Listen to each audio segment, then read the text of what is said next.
8% comes from the fact that 92% of insurance agents fail in their first 3 years. What Wow. what does 8% mean to you, knowing that statistic? Well, it's sort of like any kind of a skill. The skill of selling is like the skill of typing. It's like the skill of riding a bicycle. It's a learnable skill, and it's something that you can learn through continuous practice. And a lot of people don't understand that. And when I started off in selling and knocking on doors, and after 6 months, I was just still struggling. And there was one guy at our office, and I tell this story. His name was Pete, and I still see his face after all these years. And Pete was selling 10 times as much as anybody else in the company. We had about 15 people. And I would start working at 7 or 8 in the morning, knocking on doors. And Pete would start at 9 or 10 o'clock, and he would take time off for lunch, and he would quit at 4:30 or 5. And he just had a great life, and he earned more money than anybody else. And one day I asked him, I said, Pete, why is it that you earn so much more than I do? And he said, well, show me your sales presentation and I'll critique it for you. And I said, geez, I don't have a sales presentation. I'd heard about a sales presentation. I sometimes joke and I say it was like something on the other side of the moon. Is I knew there was a sales presentation out there, but I'd never seen one. And I said, well, I don't have a presentation. He said, well, what do you do when you get face to face with a prospective customer? And I said, oh, well, I tell them how good our product is and how helpful it is and how much it's better than anybody else and everything. And he said, no, I remember this. We had an office in this office building, 3rd floor. And we went downstairs and across the street and we're sitting on a park bench, this big city park, a park bench. And he said, that's not how you sell. What you do is you don't talk, you ask questions. And I said, ask questions, because I was told you have the gift of the gab. You can talk really well. And he said, no. Ask questions and listen closely to the answers. And over the years, I found is that your ability to ask questions and listen to the answers in a positive way is really the key to successful selling. And a good friend of mine, one of my best friends now, top sales guy, he said, remember, listening builds trust. Listening builds trust. Well, how do you get a chance to listen? Well, you ask questions. You ask good questions, and you lean forward. You lean into the question, and when you listen closely, people warm up to you. And listening builds trust.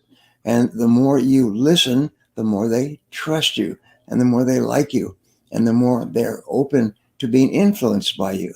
And I still remember those were some of the most important things, is that, wow, listening builds trust. So I asked questions. I just kept asking more questions. And what about this? And what about that? And what are you doing now? And how is that working for you? And what are your goals? What are your plans for the future? And it was constantly asking questions. Changed my whole life.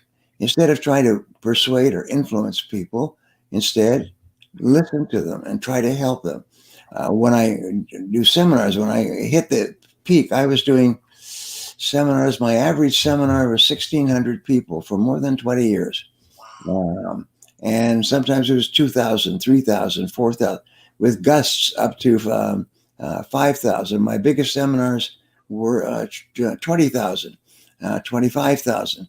And it was wonderful, and it was so helpful to people. They leaned forward. And in my seminars, one of the things I learned is to ask questions rather than talking and trying to impress people.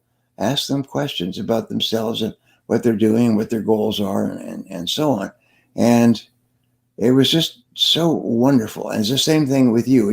You are going to be a great speaker in the years ahead. And you'll find that when I start off with the audience, I start off by asking them questions and asking them and follow-up questions and more follow-up questions. And people love it when you ask them questions and listen, because questions encourage them to really think deeply about what it is they're doing. and I would ask people questions, and then I would give them answers, and ask more questions, and give them more answers, and so on. And that's how I got to where I am today. I would ask questions and give answers, and tell them how to use the information. So many people, I'm happy, have become millionaires. My friends at Nightingale Conant did a research study on people who used my materials. They found that more people, more salespeople, became millionaires as a result of using my materials than any other single influence. And of course, everybody wants to be a millionaire. And yes, you can become a millionaire. And what you do is you do what millionaires do. And good millionaires. It's interesting. One of the richest people in the world is Mark Zuckerberg, and president of Facebook. And they say he's got a 5-to-1 ratio in terms of listening and speaking. Is that he asks questions 5 times for every 1 time that he talks or comments or gives guidance. And it's just an interesting thing. It's just he just continually asks more questions and takes notes and so on. And so that's a very good thing to remember. And I see you taking notes. That's a very smart thing. The most successful people take notes all the time, and it's just what it does is it helps you to think at a deeper level, and also to review the material. I'm always astonished. I say, okay, please write this down. And people in my audiences go, you got an extra pencil, or you got an extra pen. They come to a full day seminar and they don't have a pencil, they don't have a pen, they don't have anything to write with. I just shake my head. SMH, shaking my head. Yes, I can't believe that. I can't believe that people would go to a seminar without preparation to write things down. And so that's another thing is make sure that when people come to your seminars is that they are supplied with writing materials and so on. And so I always carry a red pen and a blue pen. And my kids would ask me, Dad, do you have a pen? I say, what do you want, red or blue? Red or blue? Because I've always got 2.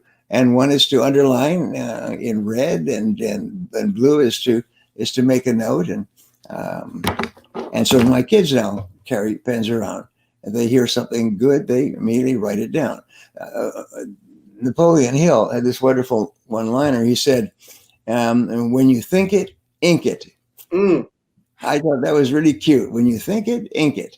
If you have an idea, when an idea goes through your mind like a comet, immediately write it down, because if you don't, you will forget it. You'll lose it.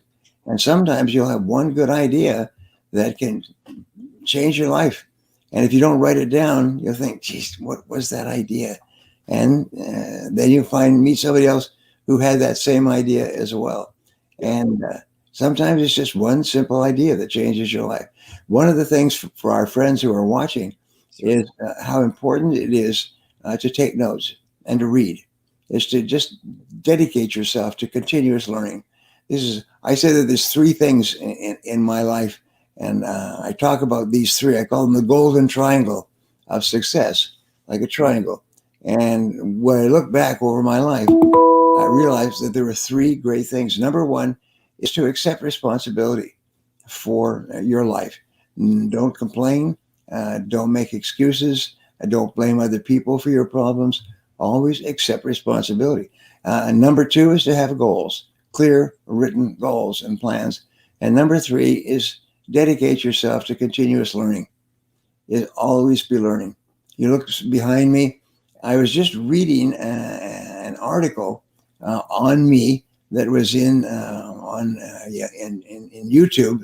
It wasn't in YouTube. It was on Google, and somebody had done a complete research. It was called 20 Things That You Don't Know About Brian Tracy. Well, I'd never seen this before, so I read it. And one of them is that it said Brian Tracy has read more than 7,000 books. And I thought, oh. And yes, that's true. I must have said it somewhere. You see these books, these are all double stacked. So there's 2 books in every shelf from the top to the bottom. All you can see is the middle, but the bottom, the top. And this is just in my office. and it goes all the way around, but it's also outside. It's in other rooms. It's up downstairs. It's, my whole house is just full of books, and I may not have read them all, but I continue to buy and read books. And then sometimes you just come across one idea and you say, geez, that's a good idea. Geez, it's a good idea. And then you have an opportunity. Here's something really interesting. I found that, and when I studied metaphysics in my 20s, I came across a Russian school of metaphysics. And what they taught was that you never learn a subject without having very soon an opportunity to learn or to use that new material. Yes. As you learn the material, and very soon you get a chance to use it. And I thought, well, that's interesting. And for the rest of my life, I realized you read an article on something, you find it in a book or a magazine, and very soon afterwards, you have an opportunity to use that material to improve your life or the life of someone else. And so therefore, you must dedicate yourself to lifelong learning.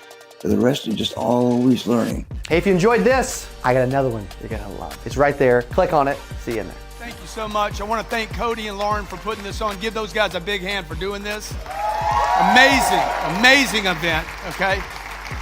Amazing. Really, you guys, awesome. Like, when he called and said, hey, would you do this deal? The fact that they're willing to